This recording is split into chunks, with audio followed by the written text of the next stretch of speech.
Good afternoon. So today concludes the first week of school, and this is a discussion board. So our discussion board is going to be incredible today. You're going to discuss and you're going to comment on Mars Perseverance Rover. So check that out on the internet. I think that President Biden sort of commented and congratulated NASA, I think is how you pronounce it. I don't know. I always say Nassau or NASA. I don't know.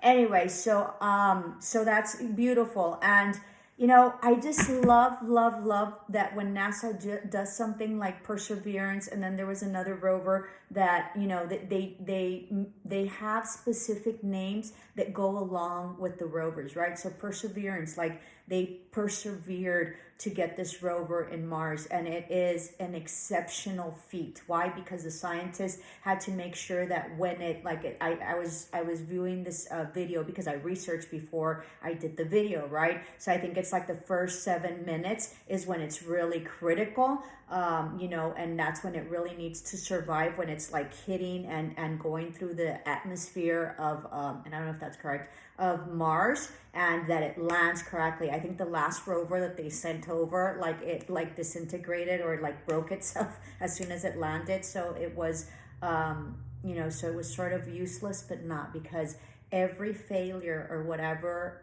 is perceived as failure is not. It just gives you, and that's for life as well, okay? So sometimes we have in life failures or perceived failures, but that only gets us that much closer to our target and our objective, because we learned something through it. So because that other rover, I'm not sure, so correct me if I'm wrong.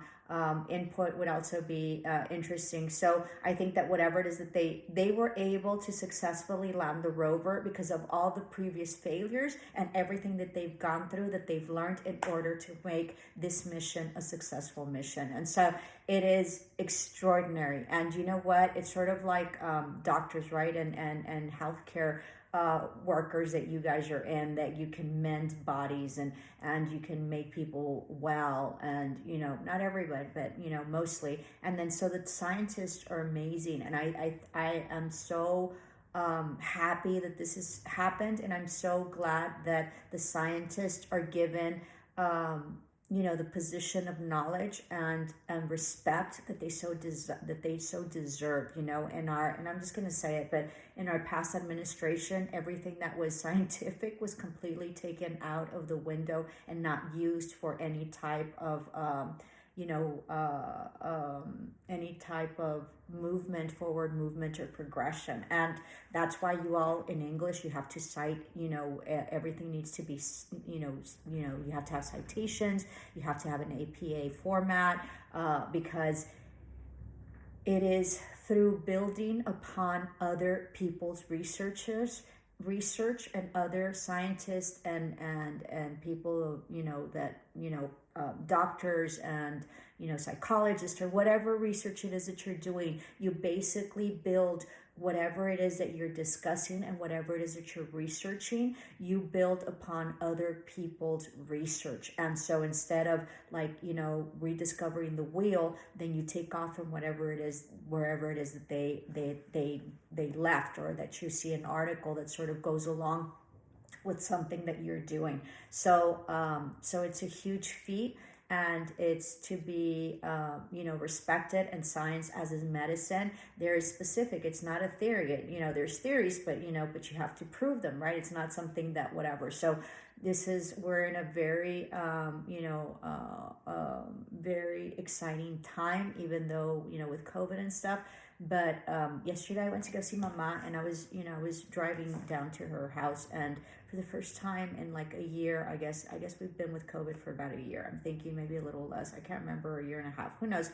It seems like such a long time ago. I have this hair over here. So for the first time, I felt like normal, right? Whatever that is to you. So so very excited about the rover and the Mars rover, and very excited that it's called Perseverance, and that's what gets you through life. It doesn't matter how smart you are. It doesn't matter that you think you can't get through it or whatever. What matters in life is the perseverance that you have to discipline yourself, to not give up when you just like, when nothing's going your way, when nothing works out, when everything you've done isn't sort of working out or isn't proving itself to be successful, or that there's progression. It's the perseverance and it's the discipline, and it's what gets you to the other end and to create, success for you when you have persevered. Not everybody is successful right away. Hardly anybody. Everybody goes through things. Everybody goes through learning curves.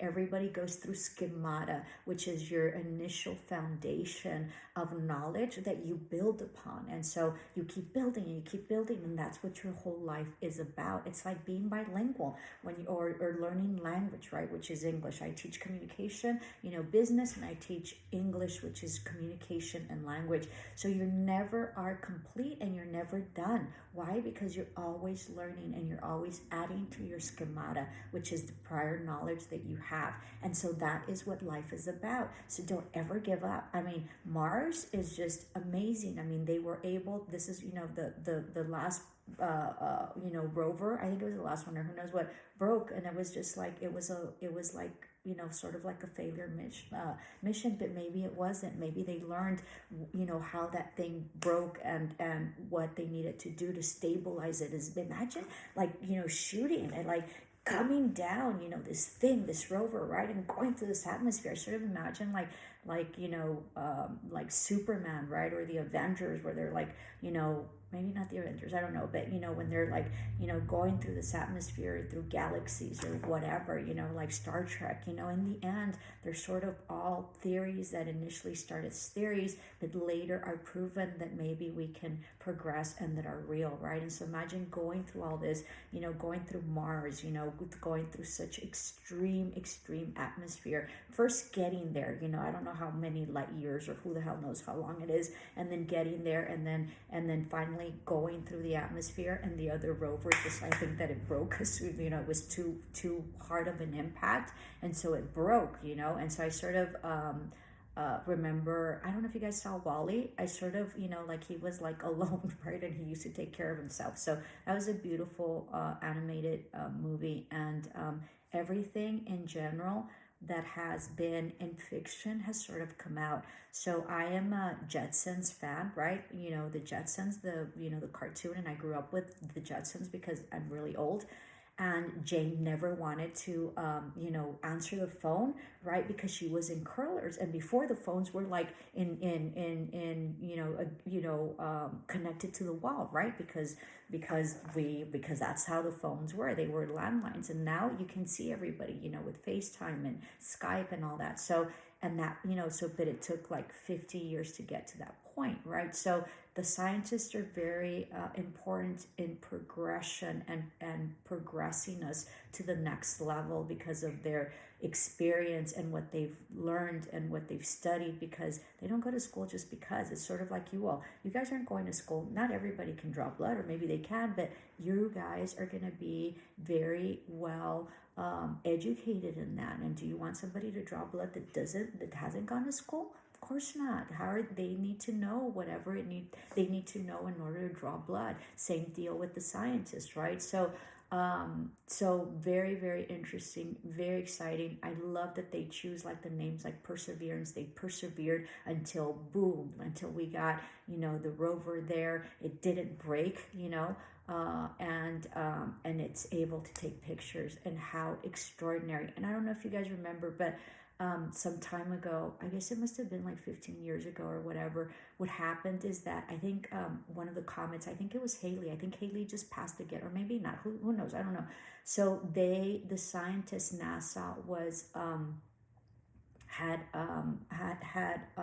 created this vision or this plan on putting like a satellite and taking advantage of the comet and being able to, the timing of this, can you imagine really putting a satellite in a comet, in the tail of the comet, so that way it could propel at a faster rate. So the timing was beautiful. I can't remember what it was. I mean, I swear to God, when I saw it, because I saw it when it was live or whatever, I mean, the scientists were just like, they couldn't believe it, right? Because out of an idea, out of an impossibility, to wait for a comet to come, to be able to have the satellite, I think it was a satellite, I'm not sure, and to be able to propel it, right? And to be able to make enough, precision in their equations to make sure that it lands on the tail of the comet, so they could take advantage of the speed of the comet to be able to propel it where it was supposed to be. It is amazing. And so, as I have always told my students, and I'm getting chills, that the only limitations that you have in life are the ones you set. So dream big and dream extraordinary dreams that are impossible, because the impossible, right, becomes non-impossible when someone does it. So it is through the vision and the dream of saying, well, we could probably put a satellite in a comet when it passes, and let's get ready for that. Or let's put a probe in Mars and let's take pictures and see what we find. So it's very, very exciting. So check it out and be curious about life, and be curious about what's going on, and stop watching so much Kardashians and stupid stuff, and really start living about life and your life and how it affects, and be and admire the people that are so brilliant that they come up with such extraordinary ideas that become possibilities. And what is your idea, and what is the brilliance that you have? Because we all have brilliances. And I'm going to close with this. So, because it is proper. So my son is a scientist, okay? And I want to say that I groomed them that way. When, I'm a teacher, so we used to do a lot of science experiments at home, little ones, because I'm not really versed in science, right? But, we used to make ice cream and this and that and all sorts of stuff. And we were always very much into science projects.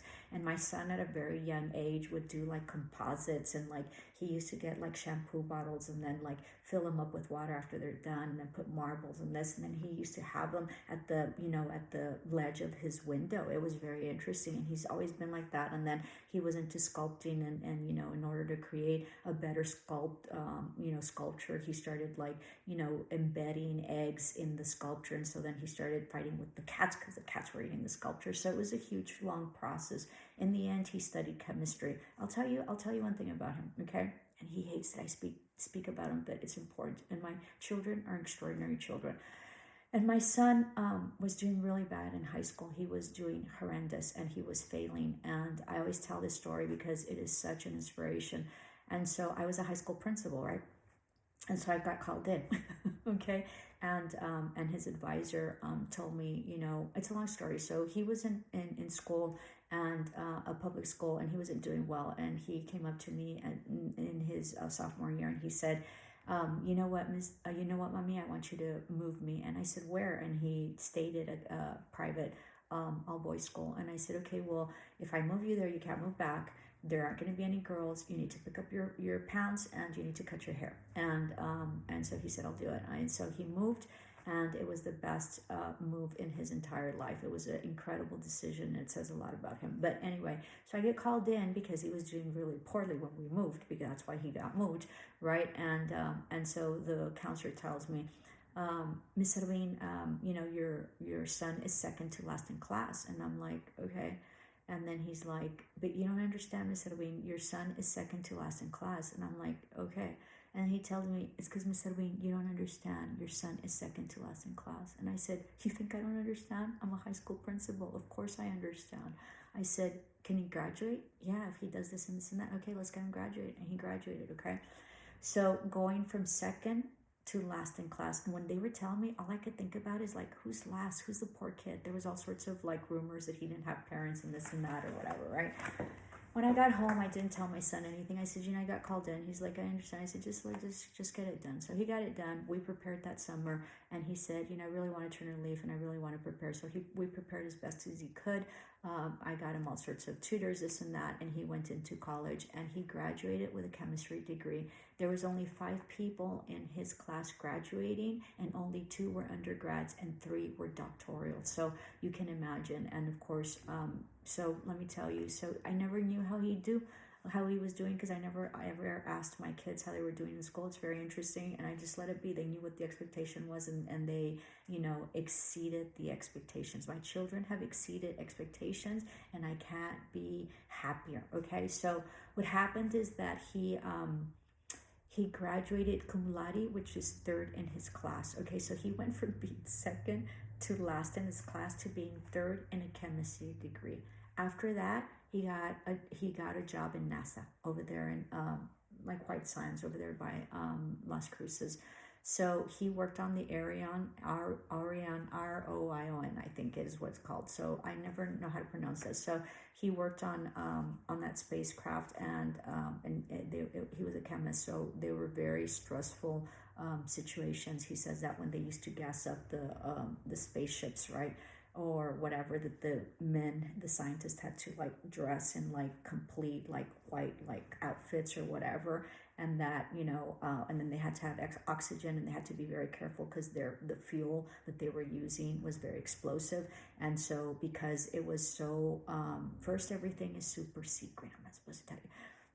And then second, it's it's all very very dangerous. All of it is very dangerous. So he says that their heart rate used to go up, and so they had to calm down because that would take in more oxygen. And so they had to pace their breathing. That's why I do meditation. Also, they had to pace their breathing so that way they wouldn't alter anything that they were doing, because it was so dangerous while they were doing it. So I thought that was a really neat tidbit. So dream big. And when he graduated, he said, Mommy, because of course I fought a lot with teachers and this and that or whatever, and teachers were really, really mean to my son. And that's part of the reason that, I try to be as best as I can, helpful, first and foremost, because I'm a high school principal, but most importantly, I became the best educator and the best principal when my children, went to high school. So, and when I became a high school principal, it taught me that kids only need love, and that's all they need, okay? And you guys need love, even though you guys sometimes take advantage of me. But anyway, so when he graduated cum laude, he tells me, Mommy, he told me in Spanish, he tells me, Mommy, when nobody believed in me, you believed in me, and all you gave me was love, and that's all I needed. So I can't thank you enough, and it is because of you that I graduated. And so it was a beautiful, beautiful time, and it was very, very rewarding for all of us, okay? So it was a very long story, but it all goes together. So comment on what you think the Mars, Perseverance Mars probe, rover, sorry. Let me say that again. Mars Perseverance rover, what you all think, what you all saw. Just check it out, and how extraordinary and how the impossible can be possible if you so desire to allow yourself to dream it. Namaste. Love and light, Joe.